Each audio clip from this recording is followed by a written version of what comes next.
O prestígio e a credibilidade da ciência na sociedade se devem à relevância de seus métodos e objetivos, à universalidade de suas teorias e leis, à racionalidade de suas explicações, à confirmação frequente de suas previsões, ao aproveitamento social de suas aplicações e, acima de tudo, à integridade dos cientistas. Embora a vasta maioria dos cientistas seja constituída de pessoas íntegras, de conduta profissional eticamente irrepreensível, a história da ciência mostra algumas exceções, como nos raros casos de impostura científica. Exemplos notórios envolvem o físico alemão Philipp Lenard e o biólogo e bioquímico russo Alexandre Oparin. Comecemos com o caso Lenard. Após o teste empírico favorável da teoria da relatividade geral, durante o eclipse solar total de 29 de maio de 1919, a fama de Albert Einstein, com apenas 40 anos de idade, na ocasião, rapidamente correu o mundo.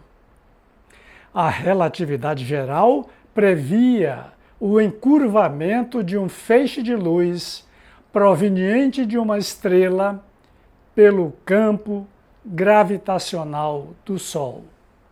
Era uma previsão ousada, mas o resultado foi que o ângulo de deflexão da luz, medida pelos astrônomos, estava em acordo com a previsão de Einstein. Assim, nascia uma lenda, um cientista pop.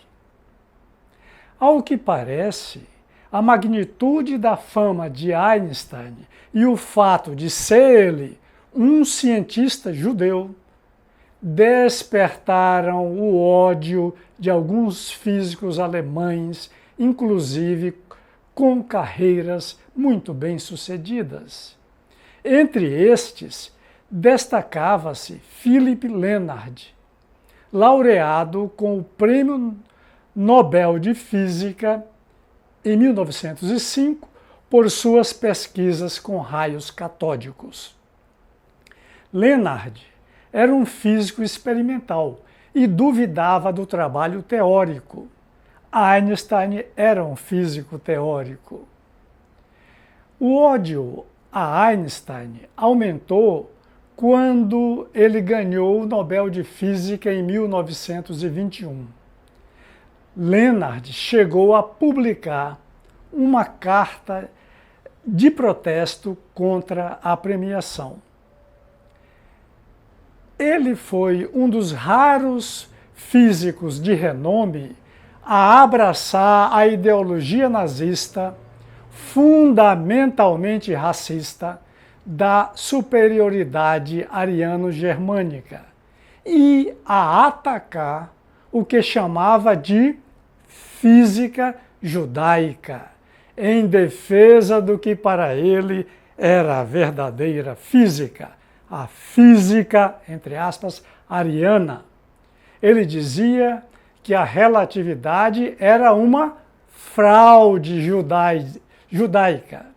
Seu antirrelativismo era apenas a face mais visível de seu antissemitismo. Lenard se tornou líder do antissemitismo na comunidade científica alemã. Ele foi destacado e odioso membro da chamada Liga Anti-Einstein, criada na Alemanha em 1920, com o propósito de agredir Einstein e depreciar sua obra científica, especialmente a teoria da relatividade. Os ataques exacerbaram-se com o tempo, pondo em risco a própria vida do grande cientista, que acabou emigrando para os Estados Unidos em dezembro de 1932, às vésperas da ascensão de Hitler ao poder. Einstein nunca mais voltaria à terra natal.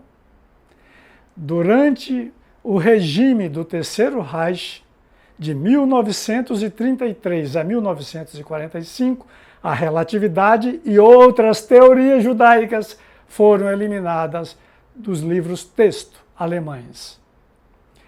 Outro físico alemão atuante e renomado, que, como Philipp Lenard, contaminou sua vida científica com a ideologia nazista, foi Johannes Stark, também ganhador de um prêmio Nobel de Física.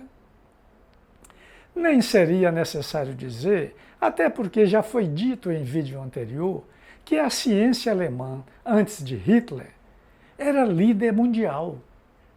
Não por acaso, nas primeiras 3 décadas do século XX, os cientistas alemães ganharam 1/3 de todos os prêmios Nobel nas áreas científicas. Agora vejamos o segundo caso. Alexandre Oparin é um nome bem conhecido dos biólogos e estudantes de biologia em razão de sua teoria sobre a origem da vida. Prestigiada nos meios acadêmicos, a teoria de Oparin exerceu extraordinária influência sobre as ideias concernentes à biogênese a partir da década de 1920. Proclamada como materialista e ativamente antirreligiosa, porque concebida dentro dos domínios ideológicos do materialismo dialético, a teoria propõe que a vida teria se originado gradualmente como parte integral e inevitável do processo global de transformação da matéria e da evolução do universo. Diz Oparin em seu livro A Origem da Vida. Aspas. A vida é o resultado de uma longa evolução da matéria, sua origem sendo meramente uma etapa no curso do desenvolvimento histórico da matéria. Segundo ele, os primeiros organismos vivos teriam surgido por meio de uma suposta evolução química pré-biológica, inclusive com a presumida atuação da seleção natural, a partir da matéria bruta e após a formação de uma sopa primordial prebiótica. Depois desse breve resumo da teoria, vamos ao que mais interessa aqui, ou seja, a relação de Oparin com o lisencoísmo, que se configura como outro exemplo histórico e instrutivo de impostura científica. Lembrando que o lisencoísmo foi assunto do vídeo anterior. Oparin foi o único partidário do neolamarquista Lisenko entre os biólogos ilustres da Academia Soviética de Ciências. De acordo com o historiador David Joravsky, Oparin alterou suas especulações sobre a origem da vida para ajustá-las à doutrina lisencoísta, suprimindo considerações sobre a origem dos sistemas genéticos, inclusive rejeitando a noção de código genético. A hostilidade de Oparin à genética cresceu na década de 1940, quando Lysenko, por interferência de Stalin, conquistou posições de destaque nas academias científicas da União Soviética. Na Academia de Ciências, foi Oparin quem coordenou a implementação das medidas visando acabar com a genética soviética. Ao mesmo tempo em que defendia Lysenko com veemência, ele atacava geneticistas eminentes como Thomas Morgan e Hermann Miller. Como Lysenko, Oparin sobreviveu e prosperou sujeitando-se aos líderes comunistas. Oparin só deixou de apoiar Lysenko quando percebeu que, em consequência de mudanças na política científica soviética, Lysenko estava prestes a cair, o que finalmente aconteceu em 1965. Termino este vídeo com uma pergunta.